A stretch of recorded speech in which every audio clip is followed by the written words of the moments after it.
Hey everyone, welcome to Circle Up, a Mizzou basketball podcast where we play the triangle. All right, so first game official. I mean, technically had the exhibition, but first official game against Howard. It was a weird. I don't even know if to say weird game's correct. I mean, it's one of those games where can we really learn a lot from this game? But I felt like there were a couple things that I felt like I learned more about this team, and there's also some questions I came out of this game with as well. So, Michael, you were so ready to share that you almost shared before I could start the podcast. So, what was your initial thoughts, Mike? Getting right into it. No, I think it was exactly what the average Mizzou fan was expecting. Below average defense and offensive team in Howard. Amazing jerseys, by the way. I just got to get that off my chest. You wish the jersey was on your chest. That's Maybe. how much you like that jersey. Maybe. Well, you said exactly what Mizzou fans would expect. Maybe looking at the final score, but there were a couple times during the game where I feel like there were spurts. Kind of felt like it got a little squirrely. Yeah, I mean there were spurts where if you want to, within 14, 13, 14, 16. Yeah, They cut it to the second 9. half. Yeah, they cut it to 9 in the second half. Yeah. I don't know. I still pound for pound. I mean, this is it's a different type of basketball. MEAC versus SEC. Yeah. The MEAC. I'm not gonna. I think there's definitely stuff we can learn. No overreactions. Not jumping off a building tonight, or not running in the streets screaming Mizzou basketball, baby. In the end, they covered, just as you said, over 20. Come on, stop stealing my bits. Yeah, closed. Here's a 30-minute segment for you. 30-second segment. Shop around when you bet. You could have got closed 20.5 at some books. It's on 19.5. Yeah. And there was a frisky one out there at like lunchtime that was Mizzou 16.5. Oh. Frisky one. But I'd say when the game got close, at no point I was like, we're going to lose this game. No. It was more of the boys have just taken their foot off the gas entirely. And I think that actually segments into the first thing about this game, which was I the one who felt like Ant and Mark Mitchell didn't care about this game at all? At times. They just so if you look at the box score, Ant did play 28 minutes, 1 of 6 field goal. He did go 1 2 from 3, 5 of 7 from free throw, which many other people struggled at the free throw line pretty mightily this game. 4 rebounds, 2 assists, 3 turnovers, 3 steals, but 4 fouls. Him and Mitchell had the most fouls on the team, 4 each. It just didn't seem like they treated this as a game they needed to really bring A+ effort for. Well, let me pivot right back to last podcast where we were talking with Drew King, and you asked, who do you think the starting 5 is going to be? You've got 2 guys penciled in as key starters. It was those 2 names, right? Yep. And they were the ones that maybe looked a little bit lackadaisical against Howard. Is that entirely surprising that the 2 guys that we knew going into the season were penciled in as not even penciled in, penned in as for sure starters, were the guys that maybe looked like they didn't have give 110% effort all the time. I mean, maybe that's unfair to them, but in no way are we suggesting that they should not be the 2 pencil in starters. No. And I'm also not saying that they didn't try hard, because I know it's a tough game. There's a difference between. I wouldn't claim anyone is not trying hard, but there's a difference between trying hard and locking in. Yeah, that's fair. They didn't look locked in. That's fair. Mm-hmm. Now some other guys on the team did look very locked in. Sean Phillips. That was the sort of center performance we haven't seen in a while. And it was stuff that I don't think people knew he had in him. A baby hook, a dribble under the basket for a turnaround dunk, multiple lobs, dribbling into guys, moving past them, actual moves, strong hands. Golly. That was just an impressive center performance. And one that when the Drake game last year, when the big complaint was Mizzou's so much more athletic. Why aren't they abusing them? It felt like Mizzou came out to make a statement that we know we're bigger than this team, so we're going to feed Sean Phillips for the first 4 possessions and let the Sioux just bully them, and it worked. Now, the issues became once the defense just completely sucked in, and then they had to actually rely on shooters, but Sean Phillips dominated, which was great to see. So many of those plays, like they weren't always perfect passes to Sean Phillips inside. A lot of them was him like picking a ball up off the floor, athletic turn, slam dunk. You know, he was creating an easy 2 points versus kind of like, well, let's get it down low to Gray and hopefully it works, but like I never felt good about it. And Phillips was getting some of those easy baskets, and he was making some tough baskets look easy, which again, we have not, like, I keep harping on, like, we haven't seen that from Mizzou Center in a long time. He makes it look easy. They even tried the high-low game a couple times where he would get it on the corner and dump it off to Mitchell, who was cut inside. One they got, the other one they missed. But like they're installing stuff. I think this is something that's going to evolve over the year, especially if Phillips and Mitchell is, which I think it should be, but stays as the starting lineup pairing on the center forward, which is just if Mitchell's not going to be able to hit, which he did miss the 1 3-pointer he took, which the box score says he didn't take one, but I'm pretty sure he did. I distinctly remember him taking a 3-pointer. But if you have to be able to do some stuff where you're playing off each other's strengths in the posts, such as with something like a high-low game. Some other people that impressed. Porter, great bounce-back game. Mike, I remember you calling this, that this is a level of competition he's a little bit more used to, so we have to see him dominate. He played a lot better. One, I think hitting a 3 was a pretty big deal for him. 2 for 4. I mean, only 7 points, but I felt like his defensive effort out there was really strong. I mean, massive lineup when you have him, Mark, and Sean out there. Buffalo just couldn't do anything on them for the first part of the game. No. Like Buffalo? You sorry, mean the Bison? I mean the Bison. The Bison. Sorry, the Howard Bison. Got him. Any Howard fans listening? And he also had I think Porter had a 2-handed slam at one point too. One and slam. Yeah, it wasn't as emphatic as the as the Sean Phillips ones that I've been so hyped about. But for just a split second, I thought it might have been Phillips. Yeah, it was a good game. Yeah, I mean, the height and just the physicality. There were spurts that Howard wanted nothing to do with getting the ball inside near the free throw line paint. I think they ended up with 16 points in the paint. Mizzou ended up with 44. I mean, there's just, again, it just goes back to like it's just a different D1 basketball, still D1. Like and props where props is due. Bryce Harris for Howard. He's a tank. Yeah. 38 minutes, 27 points, 5. And that Cotton player hit an insane amount of threes. Like really, 2 of their guys went off. That's the only reason this game's within 20. Like honestly, because those two guys just Cotton were played out of their minds. 12, Yeah, Cotton 12 and Harris threes, ended went up off. hitting 6. It's a different type of basketball. It's a great game for Mizzou to run through. Different lineup segments, get everyone minutes. Our starting 5 played, just a hair more than maybe everyone else. Cruz, who I know Julian noted, that pre-show, little interesting with only 12 minutes, but nonetheless, Weird. Gates, yeah, it was a good game. I'm not going to read too much into dominating. A few interesting things off the box, just straight off the box score. Top 3 leading scorers already. Phillips at 16, Stone at 13, Cruz at 10. Cruz only played 12 minutes. And I didn't really think there's any part of the game that made me go, he has to get off the floor. Like there were times last year that I was like, I think he needs to sit. But like this game, like he played good team defense. There's multiple times I saw him rotating onto the correct player, keeping him within himself on the defensive side. He was 2 of 3 from 3, which is 3 of 4. No, I'm sorry, 2 of 3, which is everything you'd want from him. 2 of 3 from 3-point, 4 of 7 overall. He had a offensive rebound into a score.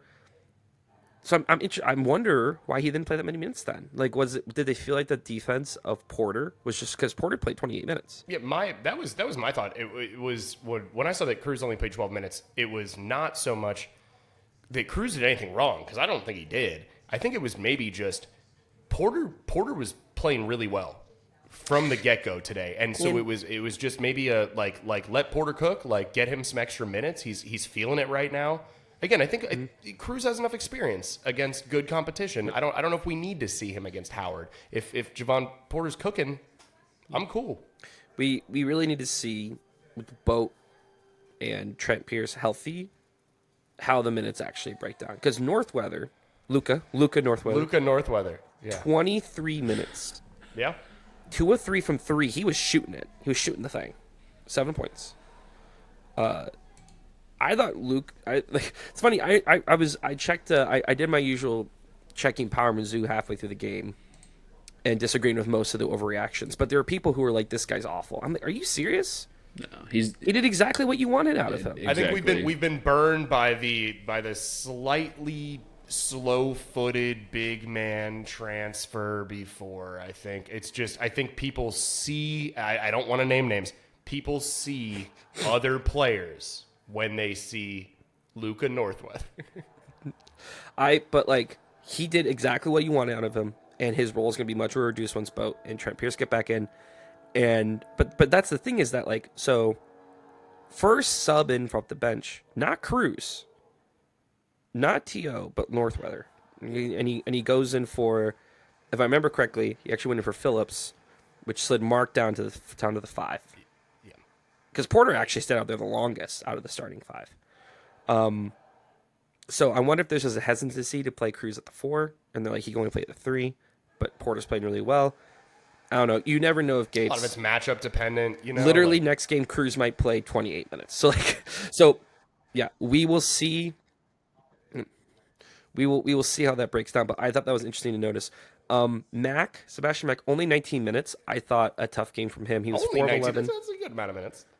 4 of 11. Well, I mean, from the guy in the starting 5. The starting 5 minutes break down like this. Yeah. 28 for Ant, 28 for Porter, 20 for Phillips, but he did have a spell where they pulled him because they thought he was hurt a little bit, and he was doing a lot of work. Mitchell at 25. So Mac is the odd one out, under 20 minutes. He had a rough game. He missed all 3 of his 3-pointers, which is not great. When we talked about his biggest weakness being his shooting. Struggled at the free throw line too, right? Yeah, 1 of 4 from free throw, which like multiple of those were missing like the front of and 1 and 1. So he should have had more free throws. Twice, I think, yeah. 4 of 11 overall. 1 rebound, 2 assists, 1 steal.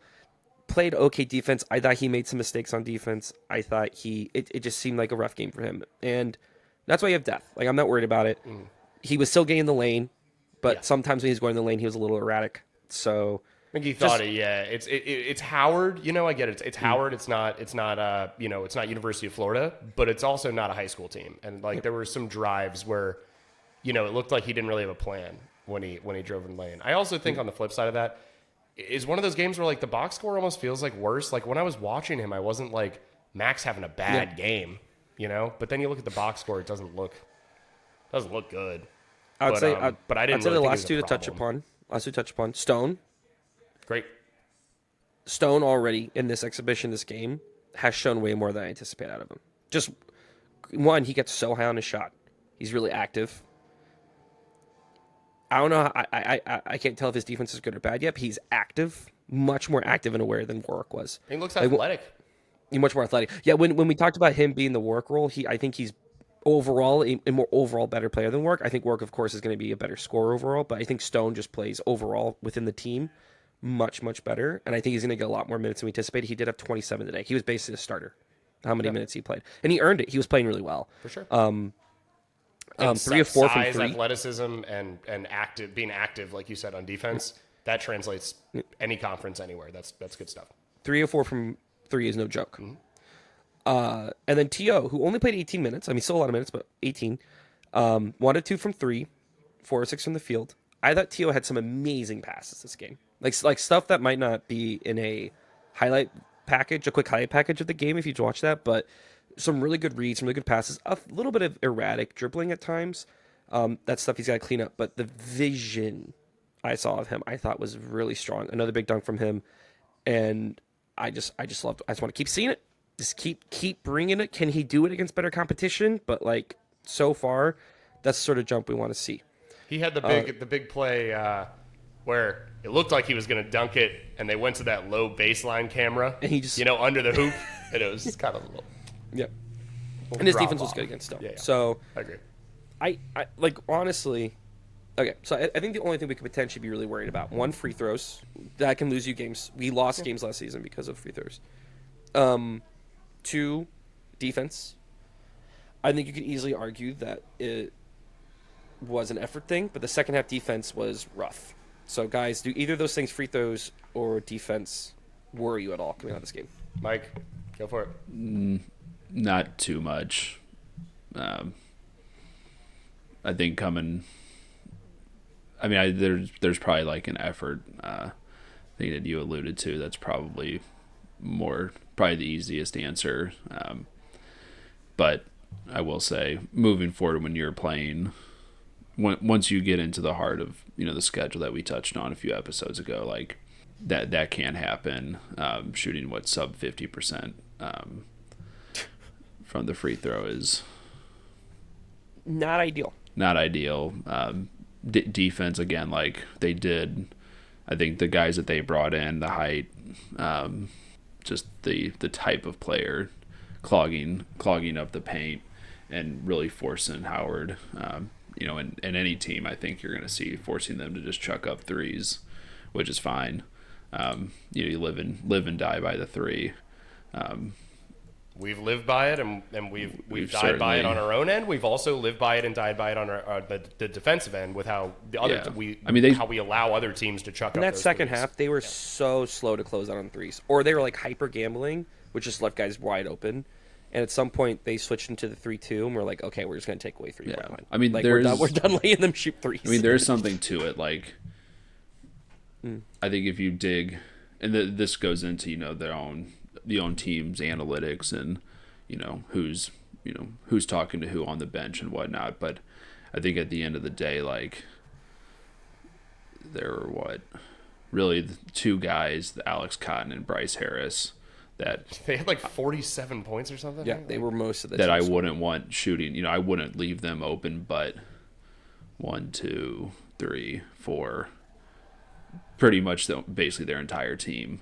I would be fine with them just chucking up a 3 on average. We 'Cause did leave those guys open a lot, and we still won by 21. Yeah. I know it's not a sexy 21, but at the It's end of the day, But that just goes again into the defense. So, Julian's point, maybe a little bit of, the precision gambling or something of not closing out, and you get fast breaks off of that. You get a long rebound. Yeah. They weren't getting offensive. That's their game. They weren't really getting. They got 8 offensive rebounds, so we got 29 defensive rebounds. So Mizzou will make you pay at the end of the day on that. That if you're going to settle for long shots consistently and you're not hitting them, Mizzou will, boat race you up and down the court, which is fine. I mean, I love that style of basketball. So, Yeah. Well, our next, if any other final thoughts on the game, boys? I think it's Howard. I think it's nice that they got an away game beginning of the season, just to get the routine down. Here's what it feels like. A cupcake away game. Honestly, I'm not mad about it. I did see some Mizzou fans online who were mad about doing this game, and you can quibble about the schedule itself and how easy it is, but I think any away game, that's at least a lot of things you're practicing when you're doing a game like that on the road. Who was it that had the tweet earlier? Was it one of the ESPN guys? Somebody shouted us out. Who for having said that's a big game? Yeah, we're just for shouting us out for having a true road game to open yeah, the season. like an actual road game. Yeah. I don't think you ever Fran shoot Fraschilla? Towers. I don't know. Yeah. no, these are good for. Yeah, true road games are good for a team, not, going to the Bahamas or Vegas or something like that, but actually like getting in a routine. I think it's kind of an understated thing of staying at a hotel, staying at a hotel, eating a shitty continental breakfast. Yeah, it's worth it. Like Going to Now bench chili we're gonna bowl have after some the games game. that don't feel worth it in a bit, but I think the last interesting for me, neither freshman played, which I think shows a level of seriousness It's a road game. They're not, even though it's Howard, they're not going to risk the freshmen out there, which I think we're definitely going to see the freshmen against some of the upcoming schedule. But like they didn't see the floor at all against Howard, which I thought was interesting. Did you think that was a like we don't quite think they're ready thing, or? I think that was first game on the road. You respect that, even if the stats say you don't need to, or in the sense that you can kind of play it loosely. I think Dennis doesn't mess with away games. I think at home he's much more willing to cook a little bit. Yeah. So I think we'll almost see. Maybe just kind of setting a standard for the team. You know, like hey, you gotta earn your minutes. You know, first game on the road. You know, hey, you guys sit back and you watch other guys take care of business. Long term. Also, I think both of these freshmen are not play now freshmen. I think they're both. That sophomore jump's gonna be real nice for them freshmen, which is not a ding on them. That's most, but like compared to the recruiting class that came in last season, like Payne Marshall was big, but he had something you can go out and play immediately. T.O. had a little bit of gumption, he could go out and play immediately if they really need to. Marcus Allen had like some heavy defensive skill sets to let him play immediately. Next year's recruiting class, Jason Crow's going to like probably start. Like Tony Bryant's going to play a lot of minutes. And across we're a more well-rounded team. I think this year. The two freshmen, while they definitely have things that can make them very good players down the line, it's just not. With how deep this team is and where they are as freshmen, they just need to. But I'm sure we'll see it against SEMO. I really want to see what this team feels like with Bowden, with Pearson, with Burnson, which then becomes the issue of that's a lot of guys to play, which is always the Dennis Gates issue. And it's still a thing of, can you play 12 guys, 10 guys, a lot of minutes? Or at some point you have to have the 9. So that'll be the eternal Gates argument. I think there as long as he coaches here. Somebody watching Phantom of the Opera in the background here, by the way. What's that? Going on here? That's the show my wife and my cousin are watching. Fair enough. It's Taskmaster, but it hit like this big dramatic moment. So Gotcha. I tried to lower the gain to not catch it. No. Every once in a while it gets really loud. I just thought I was going crazy for a second because it was like so subtle in my ear. But you're right. So two small things before we end our time here together, boys. First, I don't know if you saw online, but the athletic department listened. I think this is insane. Like thinking about what we experienced for the athletic department when we were there. They brought in the Antlers to look at the fixed student section, and what they did. Are they now a consulting firm? Yes, they brought them in to show them, take pictures, post about it, tweet about it. They're calling it the Missouri Compromise. Ooh, woof. Which is pretty rough. That's what a lot of people were tweeting. Woof. That's funny. I don't think the athletic department would call it that. The athletic department's not calling it that. I want to be very clear. No, that's not the official name. But what they did basically was that they lowered the student section back down to. If we clip this, I'll add in a picture from Twitter. But they lowered it back down basically till they removed the first row. So the first row is now the bleat is now that line of like seats, and then it's the students. Yeah, I think which it's is a good fine. So they're not compromise. on the floor, but they're not. They're right It there. doesn't feel like they're up and Now, anyone pushed. sitting in front of the student section's gonna need to wear earplugs, but That's fine. That's fine. brutal. But here's the thing, and as you said, Curtis, Laird Veach released a statement that basically said, "We appreciate the feedback. We appreciate our fans who made their voices heard. We wanted to fix this. At the same time, they said in much more polite words, but we got to get the money.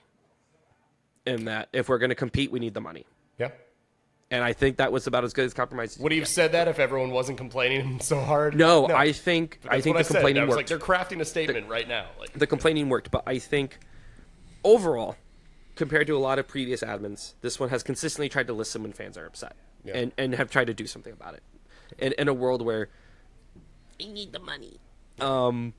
Second thing, which Mike, I think you're going to really like this. Have you guys been watching the Bethune-Cookman Auburn score? Oh.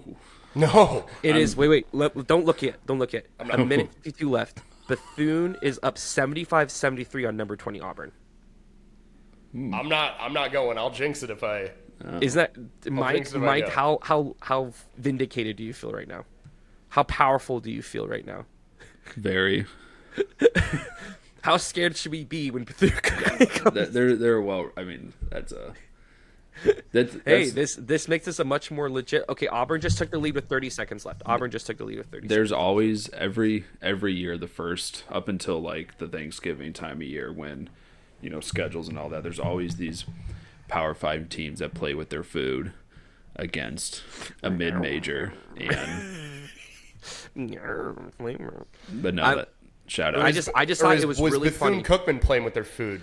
Right, like, food. here's the thing. Right before we got on, I checked X, and lo and behold, people were like, Bethune Cookman. I'm like, I know a guy who told me about Bethune Cookman. And if they end up winning, you bet I'm going to go back to that first episode. I'm going to pull that clip of you saying, watch out for Bethune Cookman. I'm going to post the score right there. We're not the only Missouri basketball podcast, okay?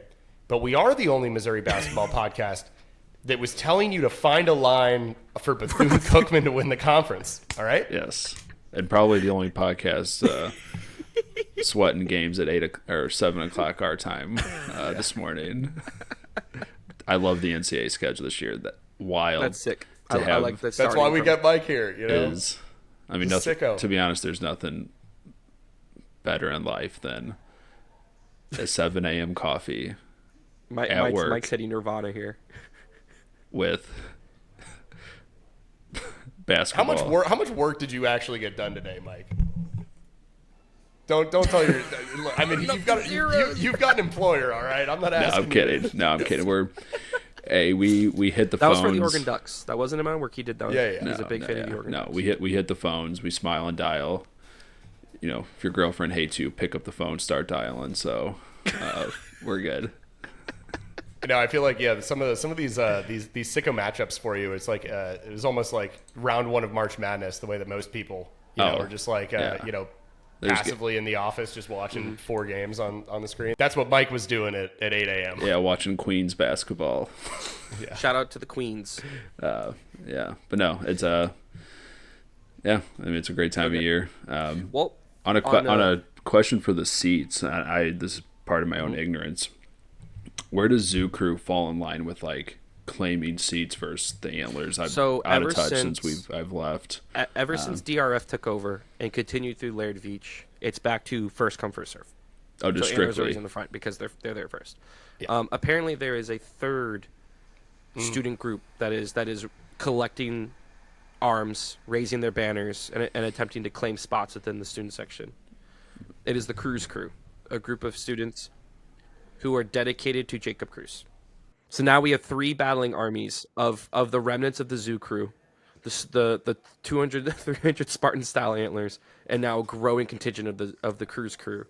Who I mean, shout out. I guess that's cool. So this really is like Game of Thrones. It's it is Game of Zoo Thrones. Crew was a false king that was killed, and then their supporters are now their rallied around bannermen the have god, now been Jacob Cruz. distributed elsewhere, including to some newcomers. You know, Yeah, I guess it really is feel like Game of Thrones type deal. Yeah, bringing in a third group, I guess, just feels like. Yeah. I thought that was funny. Yeah, I mean, shout out to them. Not even gonna hate on them. That's awesome. No, that's cool that it's just straight up first come first serve now. So now I see how it should be. Yeah. So now that's I how see. that's how it's been for a while. It's much better. Yeah, but just guys, been I do have as always. I think this is going to become a recurring bit of where I just give my rundown of random takeaways that I had during the game because I take notes and then of whatever I think is notable. Number 1, Mike, you mentioned this earlier.